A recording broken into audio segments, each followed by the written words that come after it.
KP's Kingdom, cooking with KP, and today we're going to be making Pastitsio. A really nice little Italian type dish, really easy to do, and can be done any time of the week. Alright, in a pan, a little bit of olive oil, that's going in just like that, and I'm going to add in about 2 medium-sized brown onions, finely diced of course. Alright, we're going to cook those off until they start to soften up a little bit. They'll go translucent-ish, right, in colour, and we're just going to keep stirring that through. Not going to take a lot of time at all. Now, this dish does take you in total probably around about 1.5 hours to make, but absolutely worth it. 500 grams worth of ground beef, or beef mince as we call it here in Australia, and we're just going to break that up and cook that off with those onions as they continue to cook as well. Okay, so just keep breaking that up, and just, we're going to get a bit of colour on that meat. We want a little bit of brownish from time to time if we can. I'm going to cheat here. I'm going to use the equivalent of about 2 cloves worth of garlic paste, right? Just makes things a little bit quicker, a little bit easier, especially if you're doing it on a weeknight. Okay, so just keep mixing all of that through, just like I'm doing right there. And if you haven't had Pastitsio before, wow, it is amazing. 400 grams of canned tomatoes, crushed canned tomatoes. Buy it from your local supermarket for about 80 cents or so. Put that in, give all of that a good stir, just like that. Okay, not going to take very long at all. And we're going to add in 2 tablespoons worth of tomato paste concentrate. And yes, you might ask, why do I use the sachets? Look, they keep in the pantry forever. You don't have to worry about them going off in the fridge and growing green fuzzy bits. Alright, give all of that a good mixy mix, get all those flavors happening together. We're going to add in a little bit of beef stock, around about 1/2 cup's worth. That's going to go in. Around about 1/4 cup or 60 mils worth of white wine. Use the white wine of your choice. Look, the recipes say you should use a dry wine. Look, I like Chardonnay. I'm just going to use Chardonnay. Right, a little bit of black pepper to taste. I'm going to give that a good heavy bit of black pepper because it's just going to work nicely. And from time to time, check the salt factor. I'm just going to add in around about 1/2 teaspoon's worth of salt into there because everything I use is low salt. Now we're going to add in a little bit of nutmeg, right? Just a little sprinkle, right? Just ground nutmeg. If you can afford the fresh nutmeg and the grater and everything else, go for that. Alright, I'm just using the pre-bought ground nutmeg. I like to try and keep things simple sometimes. Alright, so we're just going to cook that off and keep an eye on it. And as you can see, that is starting to thicken up quite nicely. I run my spoon through and see how long it takes for the juices to come back into the center of the pan. And we want not a completely dry sauce. We want some moisture there, but we don't want it completely liquid. I'm taking that off, putting that aside. Time to make up our topping sauce. Right, good knob of butter, about 90 grams worth. That's going to go in, and we're going to melt that down. Alright, very simple. And I'm also going to add in around about 1/2 cup's worth of flour. Plain flour, self-raising flour, does not matter. Right, add that in and keep stirring that through. And what we're going to do is we're going to make a roux. So that flour is going to absorb that butter. We want to cook that flour out for a little bit to make sure we don't end up with a floury type sauce. Now Mrs. KP's come to join the party. She's going to slowly drizzle in some milk, right, at room temperature. She drizzles that in. I stir. The roux absorbs the milk, and we just very carefully stir that through. As it sort of comes up to that clumpy stage again, we can add a little bit more milk and just keep going like that. And this is how you make really good bechamel sauce.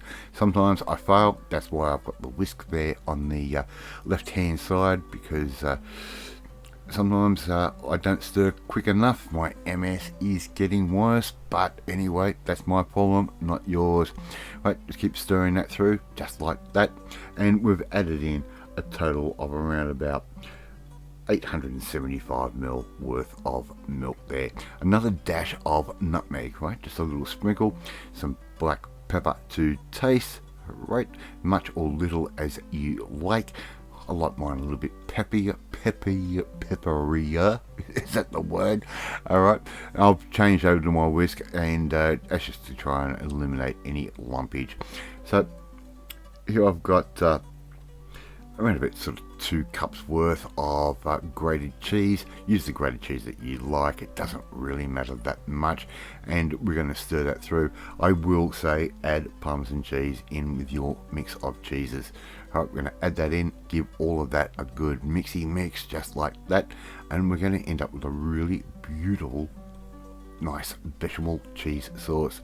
I'm also going to add in 2 egg yolks, right, just like that. Okay, and it's going to give it a beautiful colour and help thicken our sauce up. So give all of that a quick stir, just like that. Okay, try and get as much of that egg yolk out as you possibly can. It's really going to work and help thicken our sauce up just nicely. Right, and the reason we're going to be adding all these eggs to this particular dish, it's going to help everything stay together. So the egg whites that we did not use, or we were supposed to be disposed of when we were doing our egg yolk removalage for our sauce, we're going to add that into our beef, right, our beef sauce, and that's going to help set our beef sauce as well. It's going to work as a setting agent. Alright, Mrs. KP has cooked me up around about 250 grams worth of macaroni, and what we're going to do here, we're going to add in around about 80 grams worth, or sort of a third of a cup's worth of cheese. That's all going to go in. That's a little bit of just normal tasty cheese and Parmesan cheese mixed together. Pizza cheese will work really good for this too. Give all of that a good mixy through while it's still nice and hot. Alright, and as you can see, that cheese has melted down quite nicely. Alright, and what we're going to do, we're going to add in around about 2 eggs that we've already beaten. We're going to mix all of that through our macaroni as well. This seems all a bit strange. When you cut into this thing at the end, you will understand why we've used all these eggs. Alright, add all of our macaroni mixture, the cheese, the eggs, all into a oven-proof dish, just like I'm doing right there. Okay, this is the easy bit for this particular dish. Give that all a little bit of a spread around and press down a little bit. Try and get rid of any air gaps that might be sitting in between those little pieces of pasta. Alright, so now we're going to add our meat sauce straight over the top, just like that. So it's our meat sauce with the egg whites combined. All of that can just get scooped straight into the top of the macaroni there, and get that nice and even in the dish, just like I am doing right there. Once again, just press down a little bit, make sure we try and get this as dense as possible. Alright, really nice and simple. Now we do have the oven already sitting at 180 degrees because we are going to cook this off a little bit more. So what I'm doing here is I'm just putting some little indentations into the meat to try and make sure I don't have any air bubbles in there. I just give that a little bit of a tappage like that. Now what we can do is add our topping sauce over the top, our cheesy bechamel sauce straight over the top, right, just like that. So we're going to fill this up until it's almost going to overflow the dish. Not quite, because we don't really want to spend hours with a scrubbing brush trying to clean all of that off when we're finished.